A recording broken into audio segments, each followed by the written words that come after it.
In Phoenix, Arizona, a disabled Marine veteran was about to face the fight of his life. What started as routine morning paperwork took a shocking turn when he encountered a corporate denial that threatened everything. Caspian Gray wasn't your typical insurance claimant. For 20 years, he'd served through 3 combat tours, known for never leaving Marines behind. When algorithmic discrimination targeted his life-saving surgery, he had no idea he was walking into a national conspiracy. His fight alongside his teenage daughter would expose systematic veteran targeting, designed to let heroes die for corporate profits. What began as one denial letter became a coalition that transformed American healthcare forever. Before we jump back in, tell us where you're tuning in from. And if this story touches you, make sure you're subscribed, because tomorrow I've saved something extra special for you. The envelope arrived on a Tuesday morning, carrying the weight of bureaucratic finality in its corporate letterhead. Caspian Gray held it between trembling fingers, not from fear, but from the persistent nerve damage that radiated down his spine. Like electrical wire stripped bare, the pain had been worse lately, sharp reminders that his body was failing him in ways his Marine training had never prepared him for. He stood in the narrow kitchen of his Phoenix apartment, morning light filtering through blinds that needed replacing. The coffee maker gurgled its familiar rhythm while he studied the return address, Consolidated Health Partners. 3 months he'd waited for this response.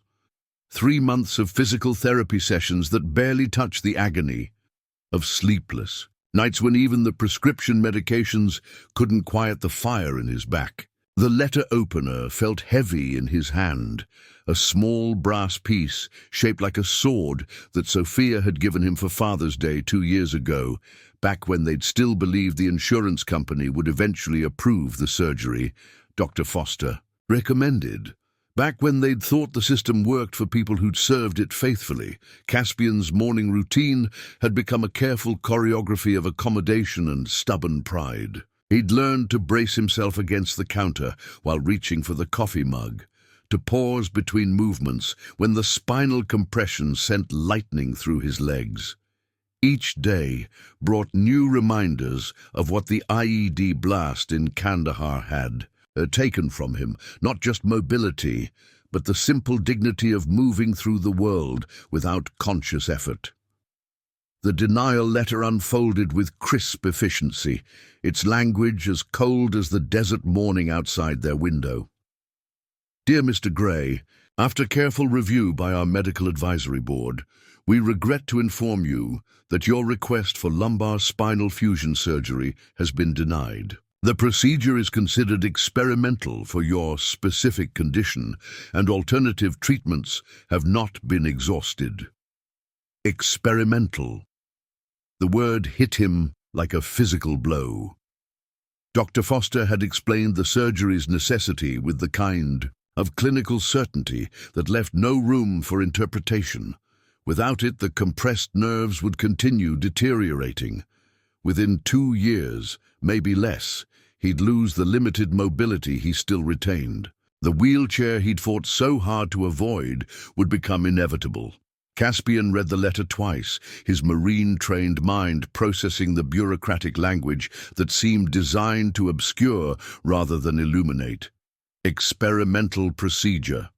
Not medically necessary.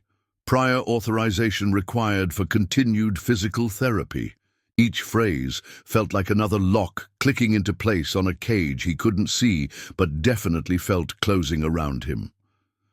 The sound of Sophia's footsteps on the apartment's thin carpet made him fold the letter quickly. She moved with the quiet consideration of someone who'd learned to read her father's pain in the set of his shoulders, the way he favored his left side when he thought she wasn't watching. "Dad?" Her voice carried the careful neutrality she'd perfected over the past year. Not quite casual enough to hide her concern, but not worried enough to make him feel like more of a burden than he already did. "You okay?" Caspian turned, managing what he hoped looked like a genuine smile. Sophia stood in the doorway wearing her school clothes, jeans and an ASU t-shirt she'd gotten from a college fair, her dark hair pulled back in the practical ponytail that had become her standard since she'd started handling more of the household responsibilities. At 16, she moved through their small apartment with an efficiency that spoke to maturity beyond her years. "Fine, sweetheart. Just the usual morning mail excitement." He gestured toward the pile of bills and advertisements scattered across their small dining table. "You ready for school?" Sophia's eyes fixed on the letter in his hand, then moved to his face with the kind of assessment she'd inherited from her mother. The ability to read truth in the spaces between words. Elena had been the same way, cutting through his military stoicism to find the reality underneath. "Dad." Sophia's tone shifted, dropping the carefully maintained lightness. "What did they say?" The question hung between them like smoke from an extinguished candle. Caspian had spent 3 tours in Afghanistan learning to compartmentalize fear, to function despite uncertainty about the next mission, the next IED, the next firefight. But, standing in his kitchen, holding his daughter's gaze while gripping a letter that might have just sealed his fate, he felt every one of his defensive walls crumbling. "They denied the surgery." The words came out flat, matter-of-fact. "Military. Briefing style. Said it's experimental." Sophia's expression didn't change immediately, but Caspian saw the slight tightening around her eyes, the way her jaw set in a manner that reminded him painfully of himself. She'd inherited his stubborn streak, along with Elena's analytical mind, a combination that had served her well in school, but worried him when it came to taking on adult burdens. "What does that mean exactly?" She moved closer, her hand extended. "Can I see it?" Caspian hesitated. Sophia had already absorbed too much of the stress from his medical bills, had watched their savings disappear into co-payments and procedures that insurance deemed not covered. The divorce from Elena had been finalized partly because of the financial pressure, not because they'd stopped loving each other, but because they'd run out of ways to keep their heads above the rising tide of medical debt.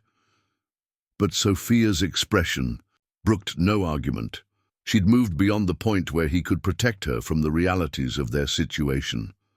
He handed her the letter, watching her dark eyes move across the corporate language with the kind of focused intensity she usually reserved for her AP history assignments. Sophia had always been smart, honor roll smart, college scholarship smart, but lately her intelligence had taken on a sharper edge, honed by necessity into something that could cut through bureaucratic nonsense. "This is bullshit." The words came out quiet but clear. "Language," Caspian said automatically, though without real conviction. "No, Dad, this is actual bullshit."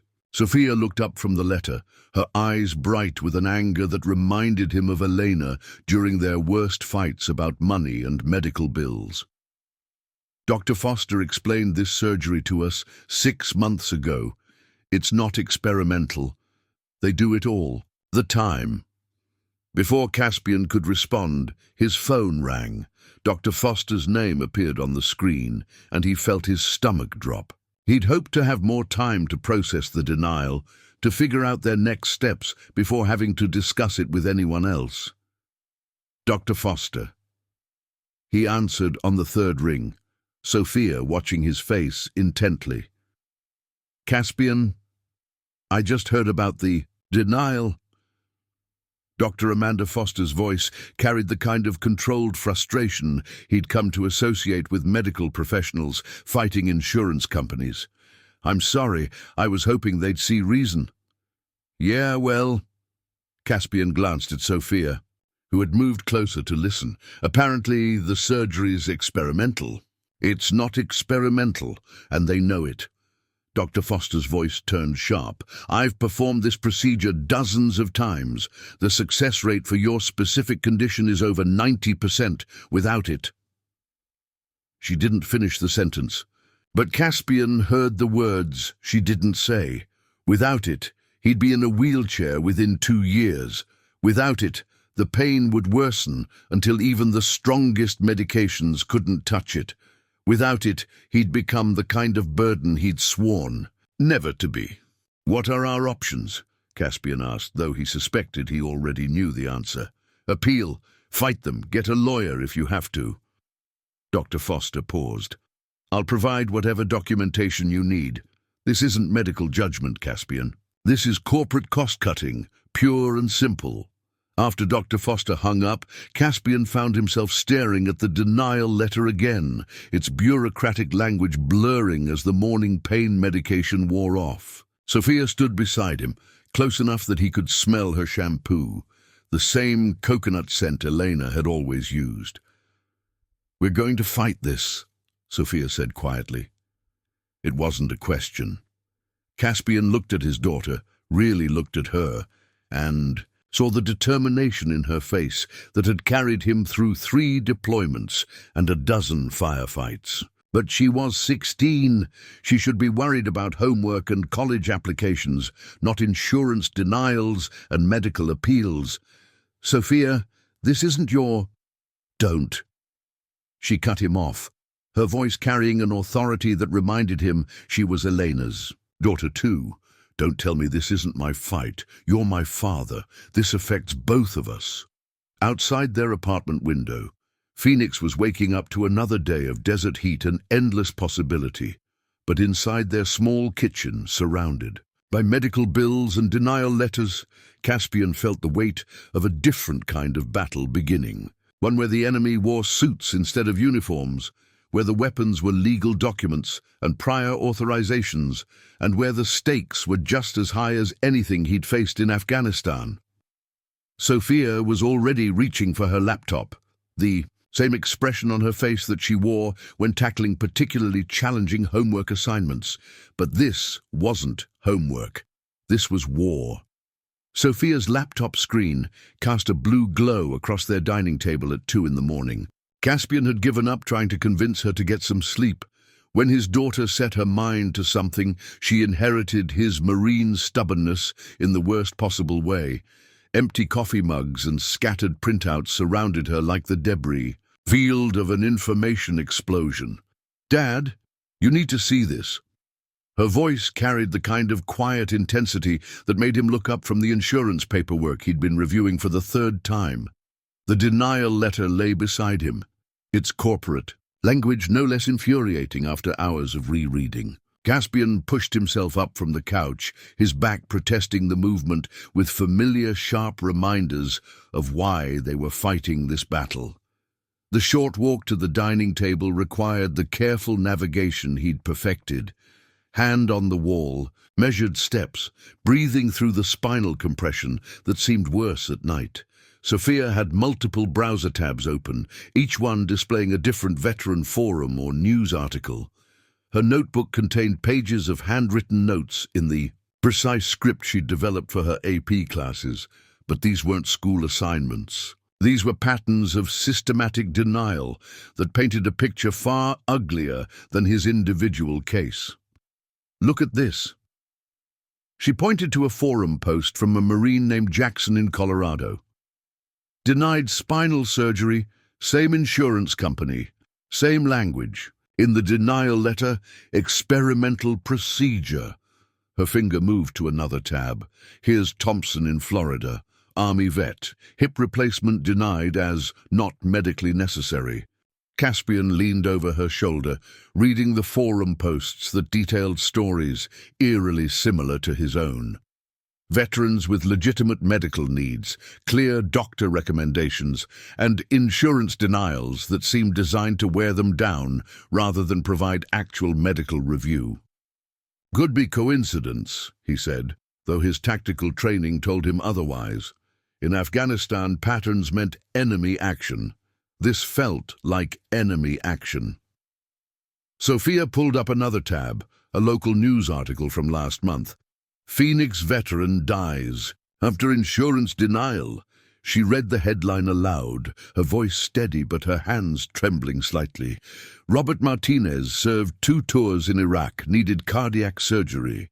Insurance company delayed approval for 8 months. He died waiting. The words hit Caspian like incoming artillery. He'd known Martinez. They'd met at a VA support group 2 years ago. Quiet guy, family man, the kind of Marine who did his job without complaints. The kind who died because some corporate algorithm decided his life wasn't worth the expense. Sophia, there's more. She clicked through to a spreadsheet she'd apparently created during her late-night research session. I found 47 cases in Arizona alone, all veterans. All denied for procedures their doctors say are necessary, all using almost identical language in the denial letters. Before Caspian could process the implications fully, a knock at their door interrupted the moment. He glanced at the clock. 7:30 a.m. Sophia's research session had lasted all night, and now someone was visiting before most people had finished their first cup of coffee. The knock came again, followed by a familiar voice. "Caspian, it's Tank. You in there?" Staff Sergeant James Williams, Tank to everyone who'd served with him, stood on their doorstep wearing civilian clothes that couldn't quite hide his military bearing. He carried a folder thick with papers and wore the kind of expression Caspian recognized from their days in Kandahar, when intelligence reports brought bad news. "Little early for social calls," Caspian said, stepping aside to let his former squad leader enter. Tank's eyes took in the scene. Sophia at her laptop surrounded by research materials, Caspian still wearing yesterday's clothes, the evidence of an all-night battle-planning session scattered across their small apartment. "Heard. You got some bad news from the insurance vultures," Tank said. His voice carried the gravelly edge that came from too many years of shouting orders over gunfire and IED explosions. "Figured you might want to compare notes." Sophia looked up from her laptop, studying Tank with the same analytical intensity she'd been applying to insurance denials. "Are you fighting them too?" Tank's laugh came out bitter. "Fighting! Hell, I'm getting my ass kicked. But yeah, same company, same bullshit denials." He set his folder on the dining table next to Sophia's research. "Mind if I show you something?" The folder contained photocopies of denial letters, medical records, and appeal documents that painted a picture of bureaucratic warfare. Tank's case involved denial of PTSD treatment that his VA psychiatrist had recommended, therapy sessions deemed experimental despite being standard care at military hospitals. "Got this denial 3 weeks ago," Tank said, pulling out a letter. That looked almost identical to Caspian's. Same language, same reasoning, made me curious, so I started asking around at the support group.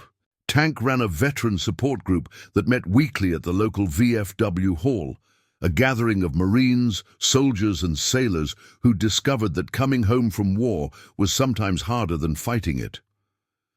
Caspian had attended a few sessions after his injury, but the combination of pride and practical mobility issues had kept him from becoming a regular. "Turns out I'm not the only one getting screwed." Tank spread more denial letters across the table. "Got 8 guys in the group, all denied for different procedures, all by the same company, all with the same corporate double talk."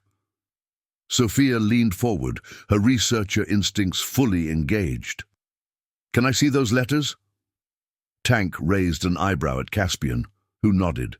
Sophia had already proven she could handle the reality of their situation better than he could protect her from it. "Your daughter's got good instincts," Tank observed, as Sophia began comparing the denial letters with her own research. "Reminds me of the intel analysts we had in country. See patterns where the rest of us just see chaos." Sophia's eyes moved between Tank's letters and her laptop screen with mechanical precision. "The language is almost identical. Look, experimental procedure. Alternative treatments not exhausted. Prior authorization required. It's like they're using a template. Or an algorithm, Caspian said quietly, remembering Dr. Foster's frustration about corporate cost-cutting. Tank nodded grimly. Got a buddy works IT for a different insurance company. Says most of these denials never see human eyes. Computer? Program flags veteran claims for automatic rejection. Figures we'll either give up or die before the appeals process runs out. The words hung in the air like smoke from a distant firefight. Caspian had faced enemy combatants who wanted to kill him, but at least they'd been honest about their intentions. This felt worse somehow. Death by bureaucracy, administered by people who never had to look their victims in the eye. Sophia's phone buzzed with a text message. She glanced at it, then looked up with sudden determination. I'm going to be late for school. Sophia, I'm not going to school today. Her voice carried the same tone she'd used when declaring their fight against the insurance company. I'm calling legal aid. Someone needs to hear about this pattern. Tank grinned, the first genuine smile Caspian had seen from him in months. Your daughter's got more tactical sense than half the lieutenants I served under. As Sophia reached for her phone to call legal aid, Caspian realized their individual fight had just become something larger. The enemy wasn't just his insurance. Denial. It was a system designed to sacrifice veterans for profit margins, and judging by the determination in Sophia's eyes and the growing pile of evidence on their dining table, the system had just made a critical tactical error. It had underestimated the willingness of Marines to leave no one behind. The legal aid office occupied the second floor of a converted warehouse in downtown Phoenix, its institutional fluorescent lighting casting harsh shadows across mismatched furniture that spoke to chronically underfunded public service. Maria Santos greeted them at the reception desk herself. No secretary, no paralegal, just an overworked attorney who handled intake, case management, and everything else that kept desperate people from falling through the cracks of the legal system. Mr. Gray, I'm Maria Santos. She extended a firm handshake, her grip carrying the strength of someone who'd learned to project authority in rooms full of men who questioned her presence. Your daughter was very persuasive on the phone. Sophia had made the call from their dining table while Tank organized the denial letters into chronological order. Whatever she'd told Maria Santos had been enough to secure an immediate appointment, something that didn't happen often in the world of legal aid, where waiting lists stretched for months. Maria's office reflected the same utilitarian functionality as the rest of the building. Law books lined shelves that looked like they'd been salvaged from a library renovation, while file boxes stacked 3 high contained the accumulated legal battles of people who couldn't afford private attorneys. A single window looked out over the Phoenix skyline, offering a view of the corporate towers where insurance executives made decisions about veteran medical care from air-conditioned boardrooms. Tell me about your case, Maria said, gesturing toward the chairs arranged in front of her desk. She looked younger than Caspian had expected, maybe early 40s, with the kind of professional bearing that suggested law school at night while working during the day. Her accent carried traces of Spanish that reminded him of some of the translators he'd worked with downrange. Caspian began with the basics: his Marine service, the IED blast, the progressive spinal compression that threatened his remaining mobility.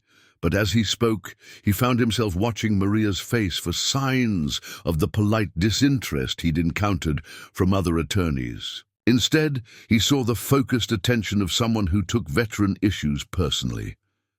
My father served in Vietnam, Maria said, when he finished describing the insurance denial. Came home with shrapnel in his leg and lung damage from Agent Orange. Fought the VA for 20 years to get the care he'd earned.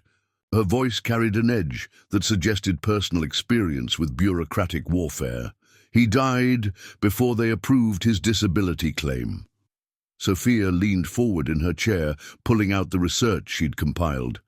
It's not just my dad's case. We've found dozens of similar denials, all from the same insurance company, all targeting veterans.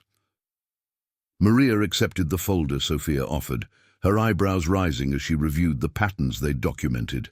The forum posts, news articles, and denial letters painted a picture that made her lean back in her chair with the expression of someone who'd just realized the scope of what they were dealing with. "This is systematic," Maria said quietly. "This isn't individual claim review. This is corporate policy." Before Caspian could respond, a knock at the office door interrupted their conversation. Maria glanced at her appointment book with confusion, then called for whoever it was to enter. Dr. Amanda Foster stepped into the office carrying a medical bag and a manila folder thick enough to stop small-caliber ammunition. She looked like she'd come straight from surgery, scrubs visible under her white coat, hair pulled back in the practical style of someone who'd been working since before dawn. "Dr. Foster," Caspian said, rising carefully from his chair, "I didn't know you were coming." "Neither did I until an hour ago." Dr. Foster's voice carried the controlled exhaustion of someone fighting institutional resistance every day.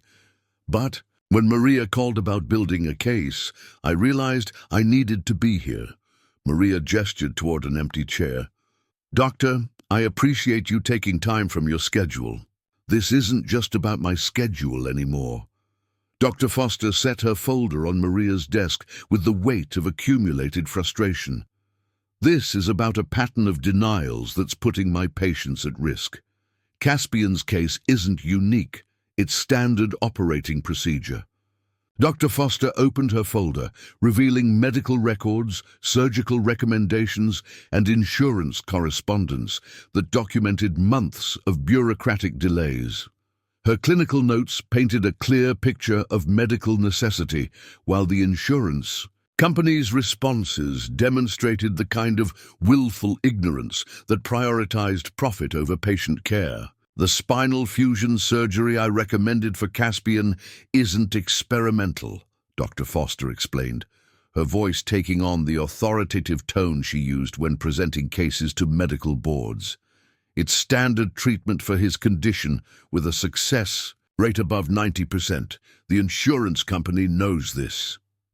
Sophia had been taking notes in her precise handwriting, but now she looked up with a question that cut to the heart of their situation. "If they know the surgery works, why are they denying it?" Dr. Foster exchanged glances with Maria before answering. "Because they're betting Caspian will either give up fighting or die before they have to pay for it." The words hung in the air like the aftermath of an explosion. Caspian had faced enemy fire in Afghanistan, had navigated IEDs and ambushes, where death was an immediate possibility, but this felt different, more insidious, more calculated. This was corporate-sponsored mortality, administered through denial letters and appeals processes designed to exhaust the will to live. "There's something else," Dr. Foster continued, pulling out another set of documents. "I've been corresponding with other surgeons who treat veterans. We're all seeing the same pattern, denials for procedures that were routinely approved 2 years ago." Maria leaned forward, her legal instincts fully engaged. "Do you have documentation of this pattern?" "I have better than documentation." Dr. Foster's voice carried a note of grim satisfaction. "I have evidence that the insurance company changed their approval algorithms specifically to target veteran claims. They're using computer programs to automatically deny procedures based on military service history." Before anyone could process the implications fully, another knock at the door interrupted their conversation. This time, Maria looked genuinely surprised. Her appointment book showed no other scheduled meetings. "Come in," she called. The door opened to reveal Elena Gray, Caspian's ex-wife, carrying a nursing textbook and wearing the kind of expression that suggested she'd made a decision that surprised even herself.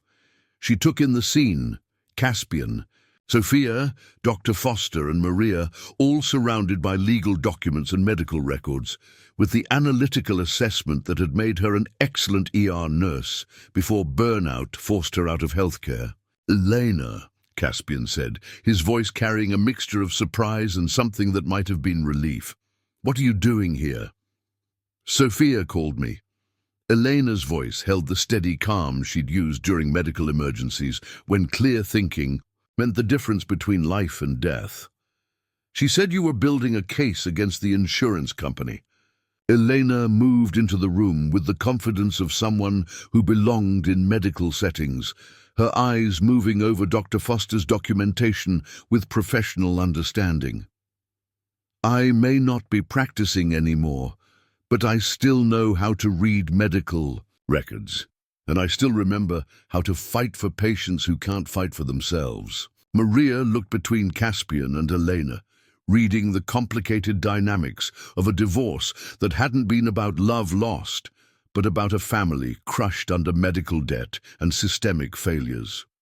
"Mrs. Gray, are you offering to help with your ex-husband's case?" "I'm offering to help expose a system that's killing veterans," Elena said quietly. "Caspian and I may not be married anymore, but we're still Sophia's parents, and she shouldn't have to worry about losing her father to corporate greed." As Elena took a seat beside Sophia, Caspian realized their individual fight was expanding into something that looked increasingly like a war council. Dr. Foster's medical expertise, Maria's legal knowledge, Tank's veteran network, Sophia's research, skills, and now Elena's healthcare experience. They were building a coalition capable of challenging institutional power. Outside Maria's window, the Phoenix sun was beginning its descent toward the corporate towers, where insurance executives were probably reviewing profit margins and denial rates. But inside the cramped legal aid office, surrounded by evidence of systematic veteran abuse, Caspian felt something he hadn't experienced since his squad days in Afghanistan. He felt like part of a team again, and teams didn't leave anyone behind. Colonel Sarah Chen sat in her Pentagon office, staring at data that made her stomach turn. The morning briefing had ended an hour ago, but she remained at her desk, surrounded by veteran claims reports that painted a picture she wished she could unsee. 23 years of military service had taught her to compartmentalize difficult truths, but this felt different, more personal, more damning. The reports showed a clear pattern. Veteran medical claims were being denied at rates nearly triple those of civilian policies. The denials followed algorithmic triggers that flagged military service history, combat injuries, and PTSD diagnoses as automatic rejection criteria. What made it worse was the source of the data. Pentagon contractors who provided administrative services to major insurance companies. Sarah had discovered the pattern by accident while reviewing veteran affairs budgets. A misrouted email had landed in her inbox, containing denial statistics that some mid-level contractor had compiled for a quarterly review. The numbers were damning enough, but the attached presentation slides revealed something far more sinister, a deliberate strategy to reduce insurance payouts by targeting veterans who were statistically less likely to navigate complex appeals processes.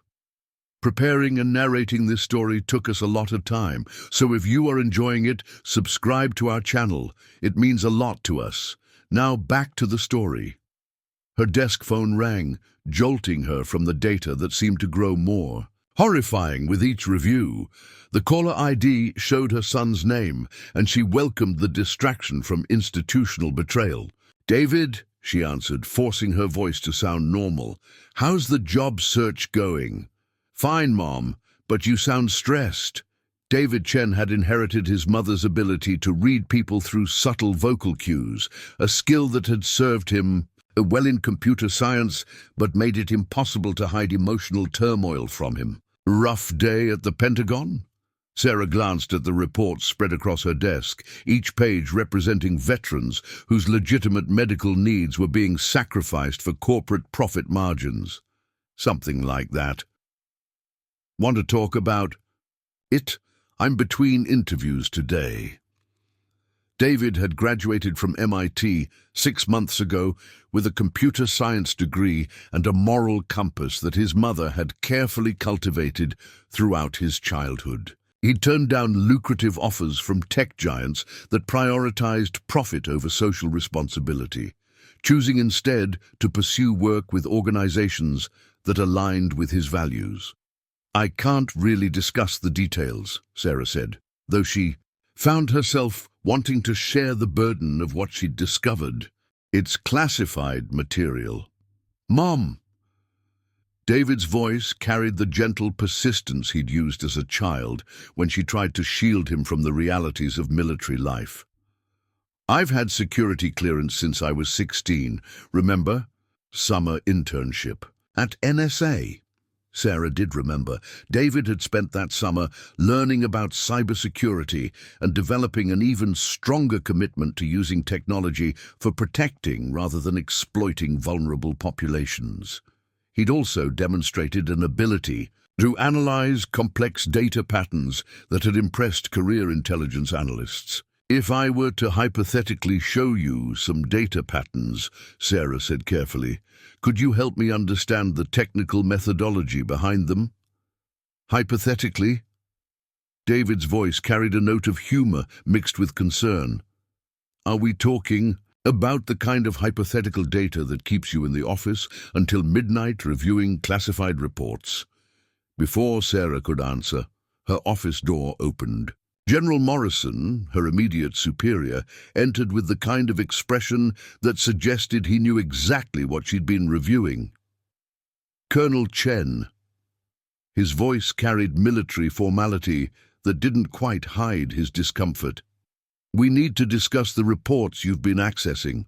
Sarah gestured for David to hold on, then looked up at Morrison with the neutral expression she'd perfected during 23 years of navigating military politics. "Sir, the veteran claims data from Consolidated Health Partners. Those reports weren't meant for your review." Morrison closed the door behind him, a gesture that suggested their conversation wouldn't be appearing in any official records. "There's been some concern about information security." "Sir, I was reviewing Veteran Affairs budget allocations.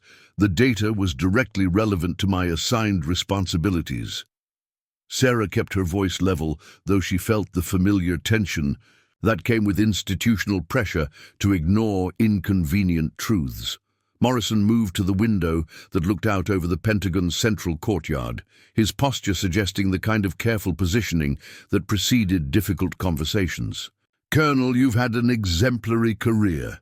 23 years of dedicated service, stellar performance reviews, promotion ahead of schedule. You're being considered for flag rank." The implicit threat was clear.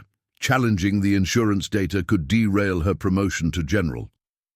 Sarah had worked toward flag rank her entire career, had sacrificed personal relationships and geographical stability for the chance to shape military policy at the highest levels.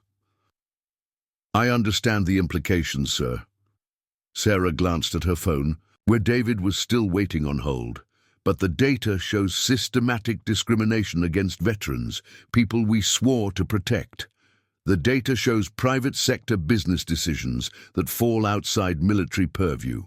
Morrison's voice carried the tone of someone delivering pre-approved talking points. "Our role is veteran affairs within DoD scope, not private insurance regulation." After Morrison left, Sarah picked up her phone to find David had been listening to enough of the conversation to understand the basic situation. "Mom," his voice carried the kind of quiet intensity she associated with his most focused programming sessions. "Are you talking about insurance companies discriminating against veterans?" Sarah looked at the report scattered across her desk, then at her computer screen displaying promotion recommendations that could be derailed by pursuing the truth. 23 years of service had brought her to this moment, the choice between career advancement and moral obligation. "David, if I were to send you some data patterns, hypothetically, could you analyze the technical methodology without..."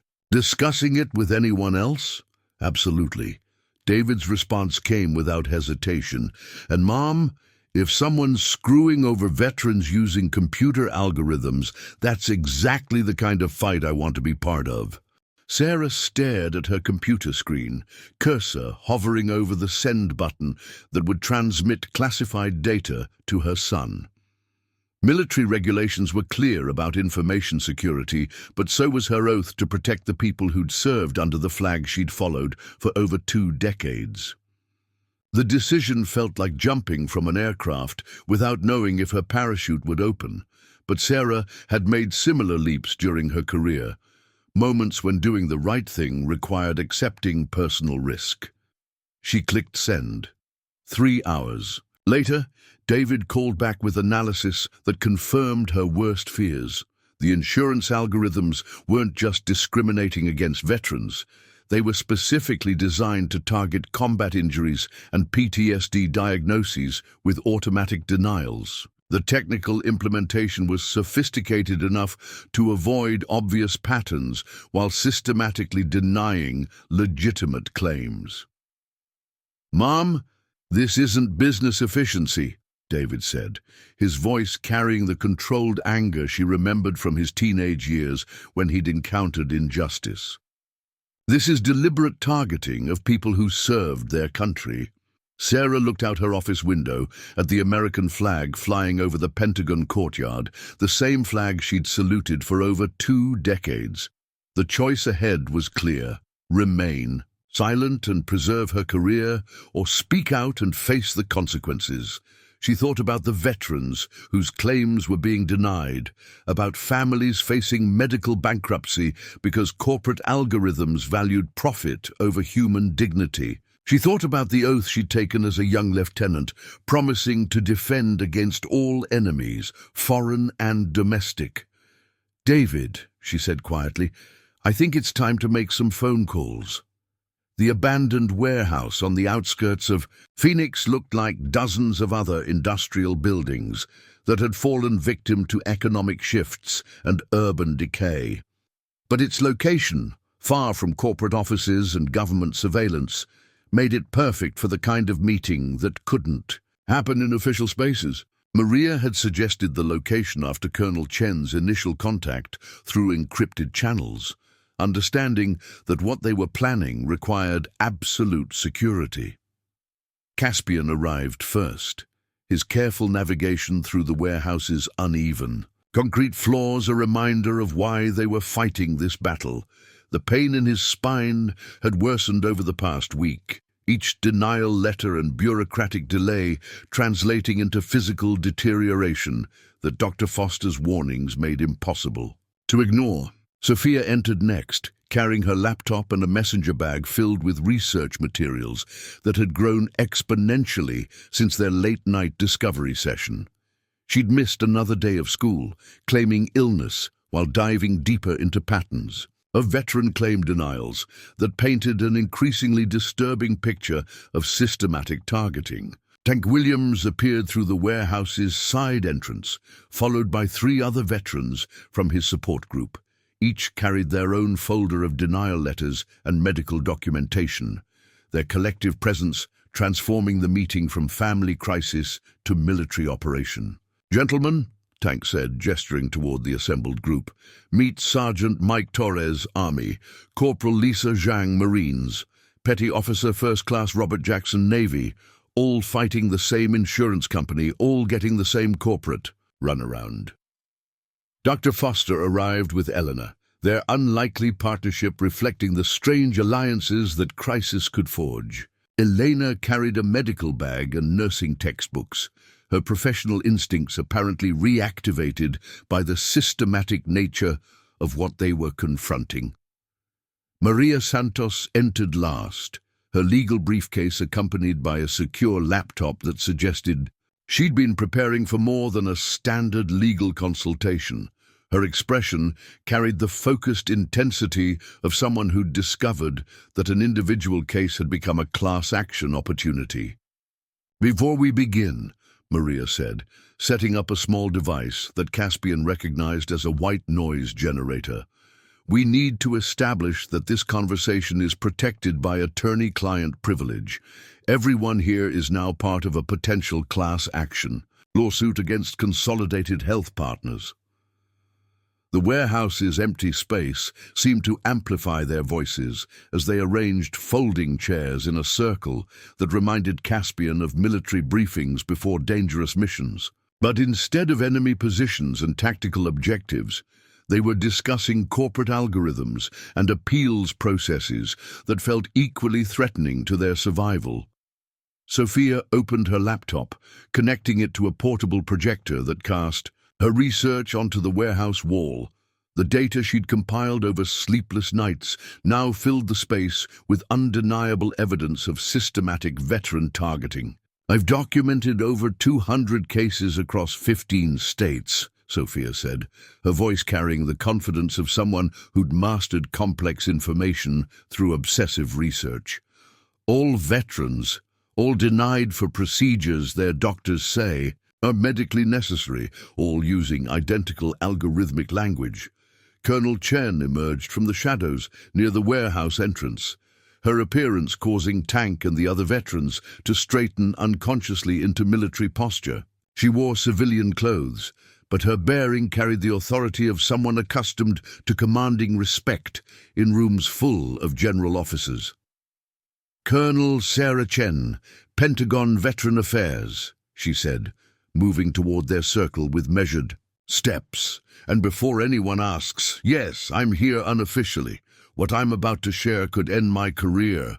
Sarah was followed by a younger man carrying a laptop and wearing the kind of casual clothes that screamed tech worker.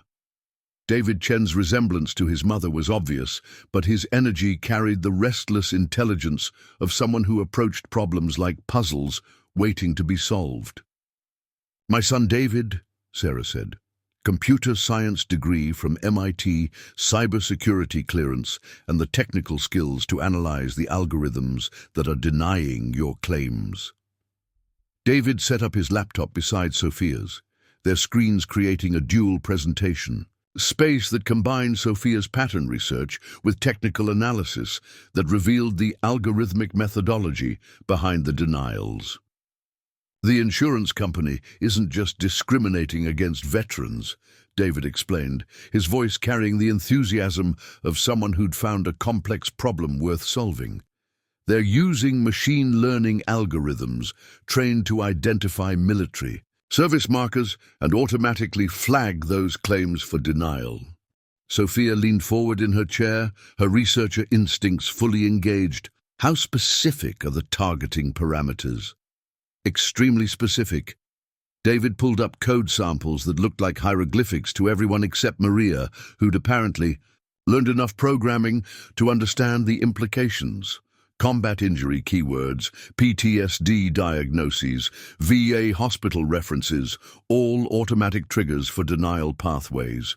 Tank's expression had shifted from skeptical curiosity to controlled anger.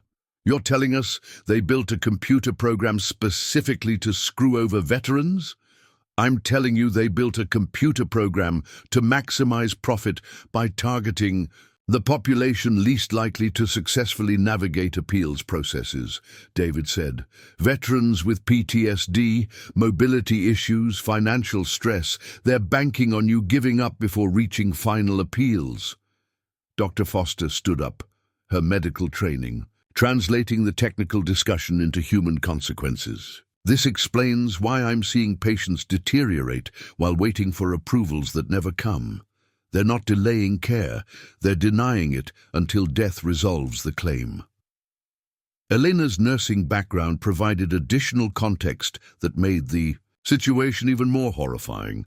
"Emergency departments are seeing more veterans in crisis because they can't get preventive care approved. We're treating heart attacks that could have been prevented with cardiac surgery, strokes that could have been avoided with approved medications." Colonel Chen opened her own folder, revealing classified documents that she was risking court-martial to share. "The Pentagon has been aware of these patterns for 8 months. Contractor reports show veteran denial rates but leadership has been treating it as private sector business decisions outside military authority. Maria's legal mind was processing the implications at courtroom speed. Sarah, are you prepared to testify about Pentagon knowledge of systematic veteran discrimination? I'm prepared to do whatever it takes to protect the people who served under the flag I followed for 23 years, Sarah said quietly. Even if it means the end of my military career. Sophia had been live-streaming their discussion through encrypted channels. Her social media following growing as veterans across the country discovered their stories weren't isolated incidents. Her phone buzzed with notifications from veteran forums where their research was being shared and expanded by thousands of people who'd encountered similar denials. It's going viral, Sophia said, showing her screen to the group. Veterans everywhere are sharing their denial letters and medical records. The pattern is national. Outside the warehouse, Phoenix was experiencing another day of desert heat and corporate business as usual. But inside their improvised war room, surrounded by evidence of systematic betrayal and growing determination to fight back, Caspian felt something he hadn't experienced since his squad days in Afghanistan. They weren't just building a legal case anymore. They were organizing a resistance movement. And judging by Sophia's social media metrics and the growing pile of veteran testimonials, the insurance company had just discovered they'd picked a fight with the wrong population.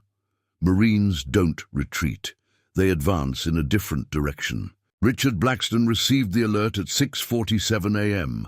while reviewing quarterly profit reports in his corner office on the 32nd floor of Consolidated Health Partners Phoenix headquarters. The corporate intelligence briefing landed in his secure email with the kind of urgent classification that interrupted executive routines and demanded immediate attention. Threat assessment. Coordinated veteran claims challenge. Legal action probable. Media exposure likely. Recommend immediate containment protocols. Blackstone had built his career on understanding that insurance was fundamentally a mathematics problem. Collect more in premiums than you pay in claims, optimize the B differential through strategic denials, and maintain plausible medical justification for corporate decisions. The veteran targeting algorithm had been his innovation, a program sophisticated enough to avoid obvious discrimination patterns while systematically reducing the company's most expensive demographic. He pulled up the intelligence report, scrolling through screenshots of Caspian Gray's social media campaign, transcripts of veteran forum discussions, and surveillance photos from yesterday's warehouse meeting. The corporate security firm he contracted had been monitoring potential threats for months, but this felt different, more organized, more dangerous to his carefully constructed profit model. The intercom buzzed with his assistant's voice. "Mr. Blackstone, Mr. Hamilton from Corporate Security is here for your 7 a.m. meeting." James Hamilton entered, carrying a leather portfolio that contained what Blackstone recognized as a comprehensive threat assessment. Hamilton's background: former military intelligence, current corporate security consultant, made him perfect for handling situations that required understanding both military culture and business necessities. "We have a problem," Hamilton said without preamble, spreading surveillance photos across Blackstone's conference table. "The Gray family has assembled a coalition capable of serious damage to company operations." Blackstone studied the photos from yesterday's warehouse meeting, recognizing the tactical positioning that suggested military training among the participants. "What kind of damage are we talking about?" "Class action lawsuit, federal investigation, congressional oversight, media exposure." Hamilton's voice carried the methodical assessment of someone who'd spent years evaluating threats to institutional power. "The Colonel Chen connection is particularly concerning. Pentagon insider with access to classified veteran affairs data. Blackstone moved to his office windows that looked out over Phoenix's sprawling urban landscape, his mind already calculating the financial implications of prolonged legal challenges. Recommendations? Multi-vector containment strategy. Discredit. The key players pressure their support network, demonstrate the personal costs of challenging corporate authority. Hamilton opened his portfolio to reveal detailed profiles of each coalition member. We start with the most vulnerable targets and work our way up. The strategy session lasted 2 hours, during which Hamilton outlined a corporate warfare plan, designed to destroy the coalition before it could gain enough momentum to threaten company operations. The tactics were sophisticated, legally defensible, and psychologically devastating. Exactly what Blackstone expected from a consultant who specialized in protecting corporate interests from grassroots challenges. By noon, the first phase of Hamilton's strategy was already in motion.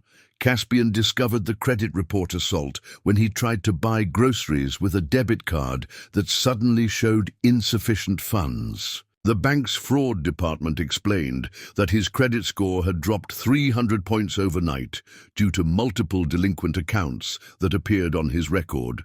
Medical bills he'd never seen, collection notices for procedures he'd never received, financial obligations that existed only in corporate databases designed to destroy his credibility. "Dad, this is impossible," Sophia said, reviewing the fraudulent credit report on her laptop, while Caspian sat at their dining table surrounded by documentation that proved the charges were fabricated. "These medical bills are from hospitals in states you've never visited." But Sophia's laptop was already experiencing problems of its own. Her social media accounts had been flooded with bot-generated harassment that made her research posts nearly impossible to find among streams of abuse designed to exhaust her willingness to continue the fight.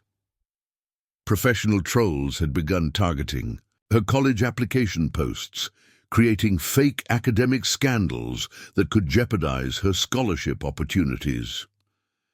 Tank Williams received a different kind of pressure when his veteran support group lost their meeting space at the VFW Hall.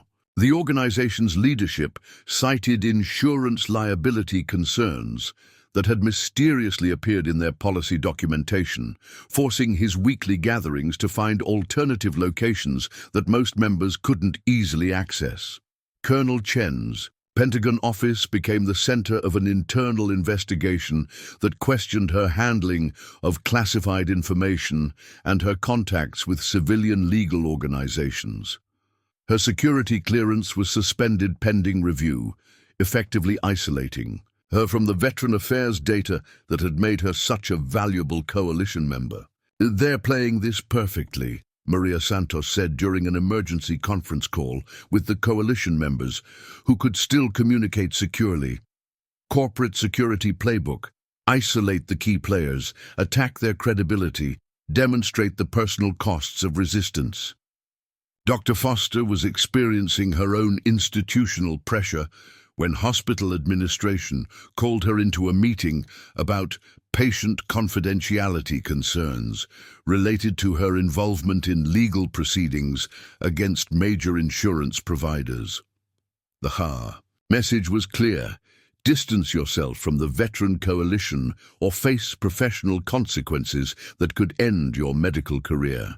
Elena found herself targeted through her former nursing credentials when state licensing boards received anonymous complaints about her unprofessional involvement in insurance disputes.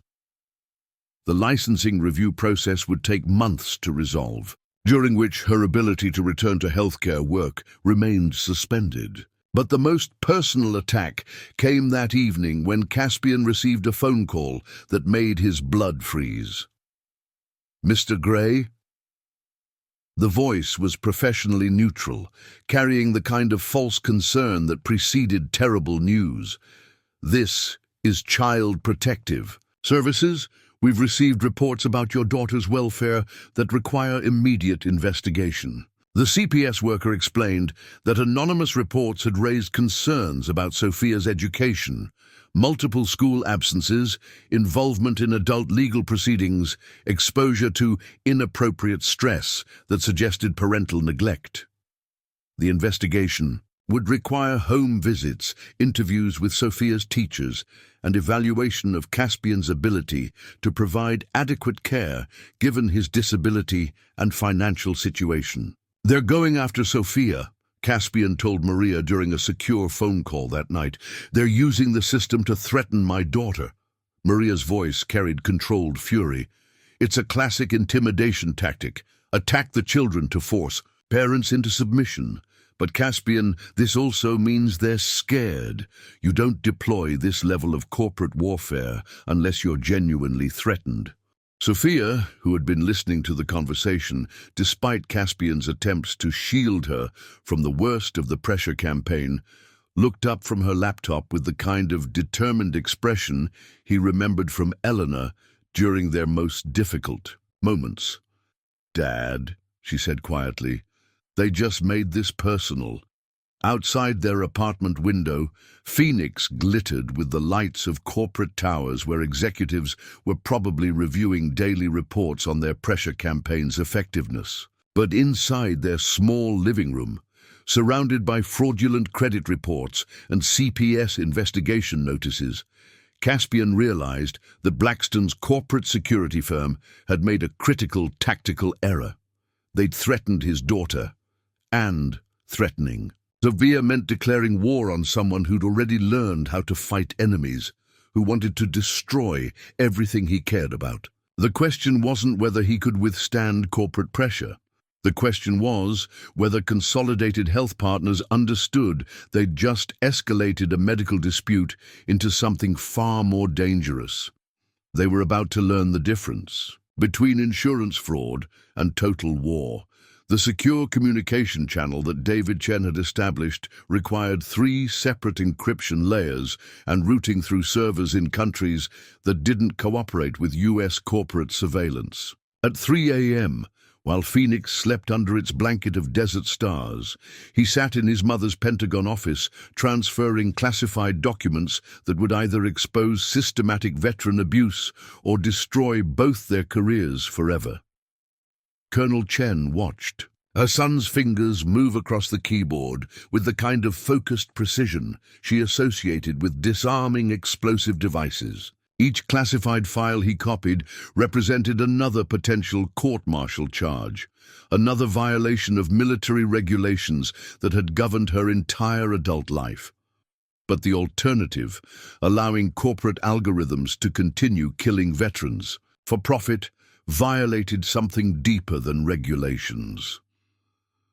"The investigative journalist Sophia connected us with is solid," David said, his voice carrying the quiet intensity he'd inherited from 23 years of military dinner-table conversations. "Sarah Morrison from the Washington Herald, Pulitzer winner for her coverage of veteran healthcare scandals." Sarah Chen looked out her office window at the Pentagon parking lot, where security cameras recorded every vehicle entrance and exit. By tomorrow morning, those same cameras would probably be reviewing footage of tonight's activities as part of the investigation that would end her military career. "How much of the data can you transfer without triggering automated security alerts?" she asked. "All of it." David's fingers never paused as classified veteran claims algorithms scrolled across his screen. "I've been routing the data transfers through normal Pentagon network traffic, disguised as routine administrative file backups. The security systems won't flag anything unusual until someone manually reviews the logs." The classified documents revealed a conspiracy that extended far beyond Consolidated Health Partners' discriminatory algorithms. Pentagon contractors had been providing real-time veteran claims data to multiple insurance companies, creating a comprehensive targeting system that identified vulnerable veterans before they even filed medical claims. Combat injuries, PTSD diagnoses, financial stress indicators, all fed into corporate databases that predetermined denial outcomes. Jesus, David whispered, reading through contractor reports that detailed the financial benefits of veteran claim. Manipulation. They're calculating savings based on projected veteran mortality rates. They're literally budgeting for how many people will die waiting for care. Colonel Chen's secure phone buzzed with a text from Sophia Gray. Media ready. Need. Your go signal for story publication. Dad's CPS hearing tomorrow morning. The timing was deliberate. Hamilton's corporate security strategy had accelerated the pressure campaign, forcing the coalition to either surrender or escalate to their most dangerous option. Publishing classified Pentagon documents would trigger federal law enforcement, a tension that could destroy everyone involved, but it would also expose the systematic targeting that was killing veterans across the country. David, Sarah said quietly, once we do this, there's no going back. Federal prosecutors will come after both of us. My military career is over. Your security clearance disappears. We could face prison time. David looked up from his laptop, his expression carrying the same moral certainty that had guided his mother through 23 years of military service. Mum, remember what you taught me about the oath you took as a lieutenant? Defend against all enemies, foreign and domestic. Sarah nodded, remembering her commissioning ceremony and the weight of promises made to protect people who couldn't protect themselves. This is domestic enemies, David said simply. Corporate algorithms designed to kill veterans. If we don't stop this now, how many people die while we protect our careers? At 4:17 a.m., David pressed the final encryption key that transmitted the last batch of classified documents to Sarah Morrison's secure server. The Pentagon's internal networks registered the file transfers as routine administrative backups, but within hours, those same files would be front-page news that transformed a corporate insurance dispute into a national scandal. Sophia Gray sat in her bedroom, her laptop connected to multiple social media platforms and veteran forum networks that had been growing exponentially since the corporate pressure campaign began. Hamilton's strategy to isolate and intimidate the coalition had backfired spectacularly. Every attack on veteran families had generated more online support and media attention than Sophia's original research posts. Her phone buzzed with a secure message from David Chen. Files transmitted. Story publishes in 3 hours. Get ready. Sophia had spent the week building media relationships and coordinating with veteran advocacy groups across the country. Her social media following had grown from dozens to thousands of veterans who recognized their own insurance struggles in her father's story. Now, with classified evidence of systematic Pentagon corporate collaboration, she was about to transform their grassroots movement into a national political crisis. At 6 a.m. Mountain Time, as Phoenix radio stations began their morning traffic reports and corporate executives started reviewing overnight profit calculations, Sarah Morrison's story broke across multiple platforms simultaneously. Pentagon contractors enable insurance fraud targeting veterans.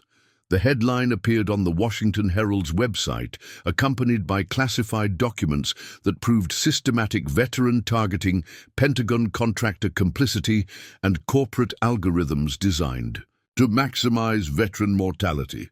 Sophia's social media networks amplified the story within minutes, creating a viral distribution pattern that reached veteran communities nationwide before corporate public relations firms could respond. Caspian was preparing for his CPS hearing when Tank Williams called with a voice that mixed disbelief and vindication. "Turn on the news, brother. Turn on the fucking news right now." The television coverage was comprehensive and devastating.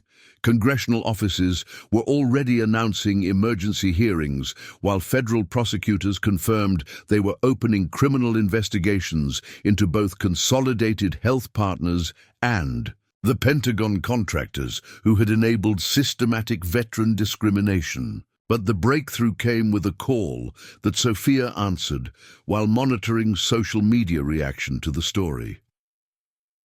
"Is this Sophia Gray?" The voice carried the authority of someone accustomed to being taken seriously in Washington, D.C. "This is Senator Patricia Hayes, chair of the Senate Veterans Affairs Committee. I think we need to talk." Senator Hayes had built her political career on veteran advocacy, but the classified documents revealed a level of institutional betrayal that demanded immediate congressional action. "I'm calling emergency hearings for next week.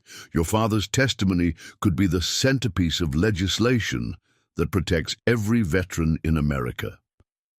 As Sophia coordinated with Senator Hayes' staff, Caspian received notification that his CPS hearing had been postponed indefinitely due to new information that required additional review. The corporate pressure campaign was collapsing as media attention made continued harassment politically impossible.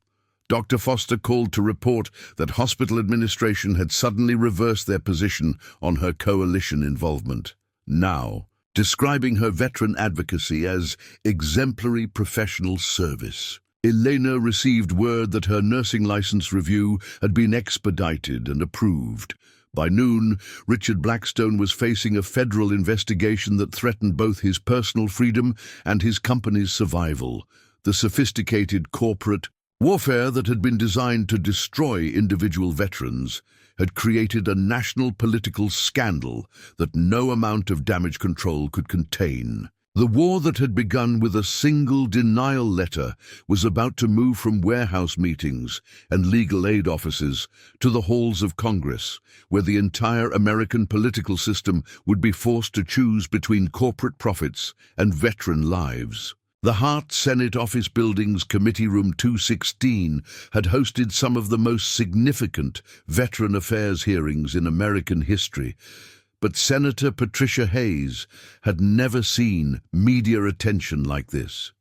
Every seat was filled, camera crews lined the walls, and the overflow crowd included veterans who had traveled across the country to witness what many considered a reckoning decades in the making. Caspian sat at the witness table, his dress blue Marine uniform pressed and decorated with ribbons that told the story of 3 combat deployments and a Purple Heart earned through service that had cost him more than most people would ever understand. Sophia sat directly behind him in the gallery, her presence a reminder of what he was fighting for beyond his own medical care. "The committee will come to order," Senator Hayes announced, her voice carrying the authority of someone who had spent her political career building toward this moment. "Today we examine systematic discrimination against veterans by insurance companies operating with apparent knowledge and possible complicity of Pentagon contractors." The committee room fell silent, except for the click of camera shutters and the quiet hum of recording equipment that would broadcast the proceedings to millions of Americans who were just beginning to understand the scope of veteran targeting that had been hidden in corporate algorithms and classified reports. "Mr. Gray," Senator Hayes continued, looking directly at Caspian with the kind of respectful attention that few veteran witnesses had received in recent congressional hearings, "please tell this committee about your experience with Consolidated Health Partners and the medical care you were denied." Caspian leaned toward the microphone, his hands steady despite the spinal pain that had worsened during the weeks of legal preparation. "Senator, I served 3 tours in Afghanistan as a Marine Corps infantry squad leader.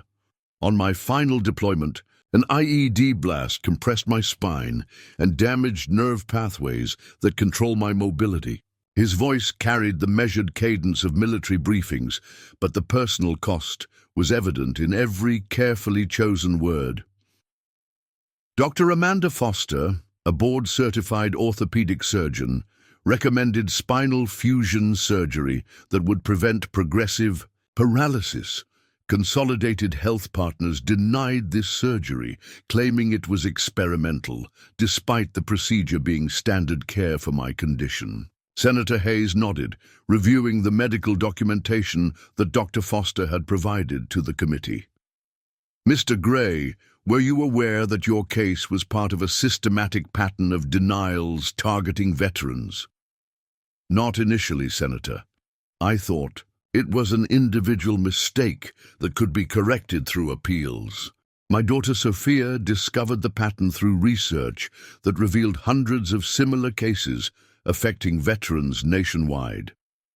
The committee's ranking member, Senator Robert Coleman, leaned forward with the kind of skeptical expression that suggested he wasn't entirely convinced by the discrimination allegations. Mr. Gray, isn't it possible that insurance companies legitimately review expensive procedures more carefully, regardless of the patient's military status? Caspian's response carried the quiet authority of someone who had learned to present complex tactical situations to officers who needed clear information to make life-and-death decisions. Senator, the denied procedures weren't expensive experimental treatments. They were standard medical care that civilian patients with identical conditions routinely received approval for within days rather than months. Dr. Foster was called to testify next, her medical credentials and veteran advocacy work providing clinical context for Caspian's personal experience. She carried a folder containing case studies and approval statistics that painted a comprehensive picture of systematic discrimination. Senator Hayes, Dr. Foster began, I've practiced orthopedic surgery for 12 years, specializing in veteran care. The spinal fusion procedure I recommended for Mr. Gray has a success rate above 90% and is considered standard treatment for his specific injury pattern. Senator Coleman interrupted with a question that suggested he'd been briefed by insurance industry lobbyists. Dr. Foster, how do you respond to concerns that some medical providers might recommend unnecessary procedures to increase their revenue? Dr. Foster's expression shifted to the kind of controlled, professional anger that Caspian recognized from their conversations about insurance denials. Senator, I've performed over 300 similar procedures with excellent outcomes. The suggestion that I would recommend unnecessary surgery to a veteran who reminds me daily of my brother who died in Iraq is both professionally insulting and morally offensive. The hearing's dramatic centerpiece came when Colonel Sarah Chen was called to testify under congressional protection that granted immunity from court-martial proceedings. She wore her dress uniform with the dignity of someone who had accepted the end of her military career as the price of moral obligation. Senator Hayes, Colonel Chen began, I've served 23 years in the United States Army with the last 8 years specializing in veteran affairs coordination. The classified documents I provided to this committee demonstrate systematic collaboration between Pentagon contractors and insurance companies to deny veteran medical claims. Senator Hayes pulled up digital displays that showed the algorithmic targeting parameters that David Chen had helped expose. Colonel Chen, can you explain how these algorithms specifically targeted veterans? Yes, Senator. The programs use machine learning to identify military service markers, combat injury codes, PTSD diagnoses, VA hospital references, and automatically route those claims toward denial pathways. The system was designed to exhaust veterans through complex appeals processes that many couldn't navigate due to disability, financial stress, or limited education. The committee room erupted in murmurs as the full implications became clear. Senator Coleman's skeptical expression had shifted to obvious discomfort as the evidence mounted beyond any reasonable doubt. But the hearing's most devastating moment came when Richard Blackstone was called to testify. He appeared with a team of corporate attorneys and the kind of defensive posture that suggested he understood the legal jeopardy his company now faced.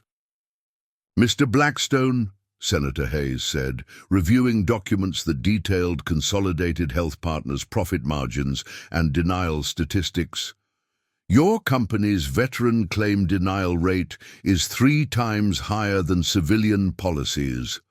How do you explain this disparity? Blackstone's response was carefully rehearsed corporate language designed to admit no wrongdoing while acknowledging statistical realities. Senator, our company reviews all claims based on medical necessity and established treatment protocols. Any statistical variations reflect legitimate medical review processes.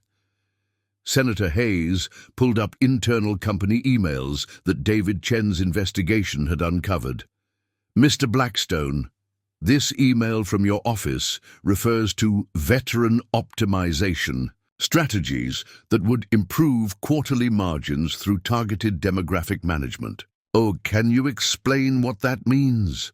The question hung in the air like incoming artillery, and Blackstone's legal team immediately requested a consultation break that everyone understood as damage control for testimony that had just destroyed any pretense of legitimate medical review. As the hearing recessed, Caspian felt Sophia's hand on his shoulder and realized that something fundamental had shifted in their fight. They were no longer asking for individual medical care. They were demanding systemic change that would protect every veteran who came after them. The war that had begun with a denial letter was about to become federal legislation that would redefine how America treated the people who had served its flag. The federal courtroom in downtown Phoenix buzzed with the controlled energy of justice, finally being administered. 6 months had passed since the congressional hearings that had transformed Caspian's individual medical crisis into a national political scandal. And now you, District Judge Margaret Santos, no relation to Maria, was presiding over the criminal sentencing that would determine Richard Blackstone's personal accountability for systematic veteran targeting. Caspian sat in the gallery, wearing his dress, blue uniform, the same ribbons that had testified to his service, now serving as silent witness to institutional betrayal finally being punished. Sophia sat beside him, her laptop closed for once as she watched the legal proceedings that had grown from her late-night research into comprehensive federal legislation protecting veteran medical rights. Mr. Blackstone, Judge Santos said, reviewing sentencing reports that detailed the scope of Consolidated Health Partners' algorithmic discrimination, you have been found guilty of conspiracy to defraud veterans, violation of federal civil rights statutes, and racketeering charges related to systematic insurance fraud. Before I impose sentence, do you wish to address the court? Blackstone stood flanked by defense attorneys who had spent months arguing that corporate insurance decisions fell outside federal criminal jurisdiction. His once confident demeanor had been eroded by months of federal investigation that had revealed the calculated cruelty of algorithms designed to profit from veteran mortality. Your Honor, Blackstone began, his voice carrying none of the smooth authority that had characterized his corporate leadership.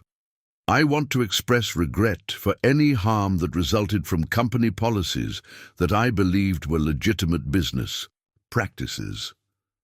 Judge Santos's expression suggested she found his carefully worded non-apology inadequate. Mr. Blackstone, the evidence presented in this case demonstrates that you personally designed and implemented systems specifically intended to deny medical care to combat veterans. The pre-sentencing report indicates that your algorithms may have contributed to preventable deaths among the veteran population.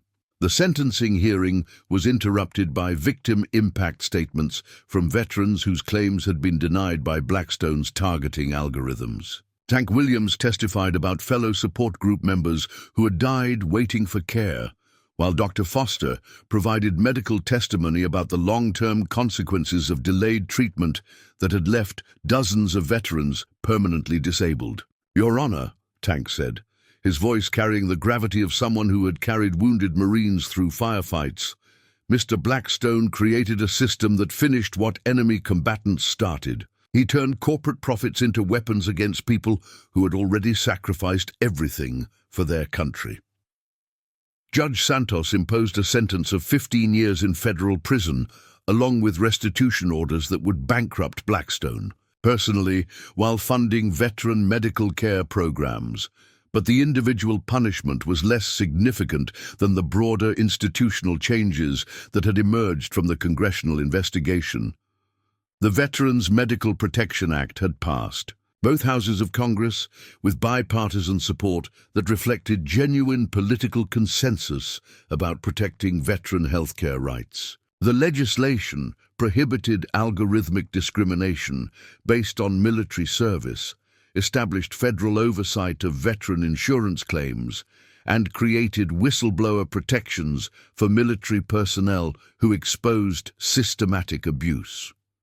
Dr. Foster called Caspian that afternoon with news that felt surreal after months of bureaucratic warfare. "The surgery's approved," she said, her voice mixing professional satisfaction with personal vindication. "Full coverage, no appeals, no delays. We can schedule it for next week if you're ready." Caspian sat in his apartment, holding the phone, while processing information that seemed almost anticlimactic after everything they'd fought through. The spinal fusion surgery that had started their battle was now simply a medical procedure that would happen without bureaucratic interference. "Dad?" Sophia looked up from her college application essays, which now included personal statements about veteran advocacy that had impressed admissions officers at law schools across the country. "You okay?" "Yeah," Caspian said quietly. "It's just strange to win something we should never have had to fight for." Colonel Chen's court-martial proceedings had concluded with an honorable discharge that recognized her whistleblowing as consistent with military values despite violating specific regulations. She'd lost her military career but gained public recognition as someone who had chosen moral courage over personal security. The veteran community had rallied around their heroes with support that extended far beyond the legal and political victories. Tank's support group had expanded into a national organization funded by congressional appropriations and private donations from corporations eager to distance themselves from consolidated health partners' targeting strategies.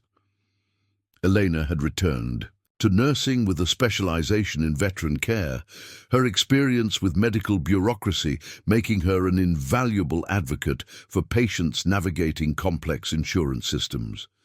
She and Caspian had found a new understanding based on shared commitment to protecting their daughter and supporting the veteran community that had embraced their fight. Maria Santos's legal aid office had received federal grants that allowed her to hire additional attorneys specializing in veteran cases, transforming her one-person operation into a regional resource for veterans facing insurance discrimination. The class action settlement with Consolidated Health Partners had provided compensation for thousands of affected veterans while funding advocacy programs nationwide. David Chen had turned his technical skills toward developing software that helped veterans navigate insurance systems and identify potential discrimination patterns before they became medical emergencies. His work had caught the attention of technology companies that prioritized social responsibility over pure profit maximization. But the most meaningful change was evident in Sophia's college acceptance letters, which reflected her transformation from protective daughter to committed advocate. Her admission to Stanford Law School included a full scholarship funded by veterans organizations that recognized her research as the catalyst for national policy changes. "I've been thinking about something," Sophia said, closing her laptop and giving her father the kind of serious attention that usually preceded important conversations. "After law school, I want to specialize in veteran advocacy.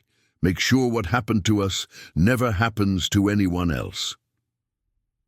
Caspian looked at his daughter, really looked at her, and saw the same determination that had carried him through combat. deployments and bureaucratic warfare.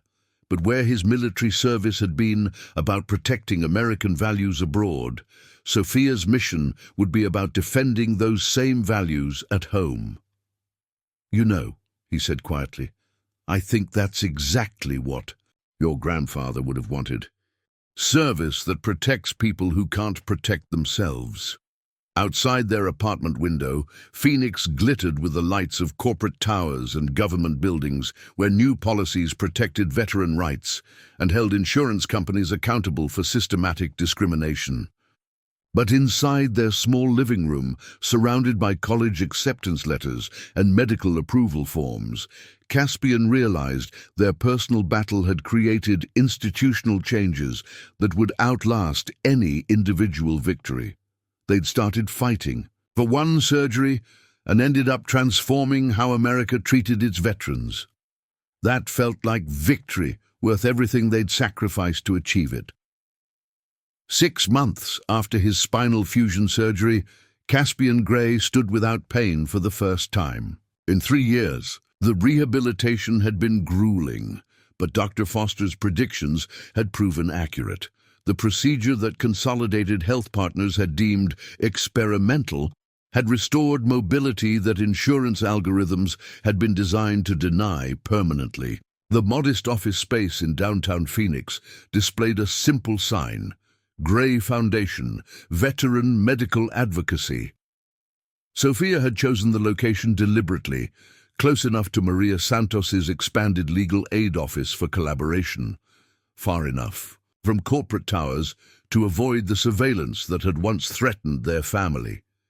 "Dad, we've got another call," Sophia announced from her desk, where she coordinated between college coursework and foundation operations with the same methodical efficiency she'd applied to exposing insurance fraud. Marine veteran in Ohio denied cardiac surgery that his cardiologist says is life-saving. Caspian accepted the call, his voice carrying the authority of someone who had transformed personal crisis into institutional change. "This is Caspian. Gray, how can we help?"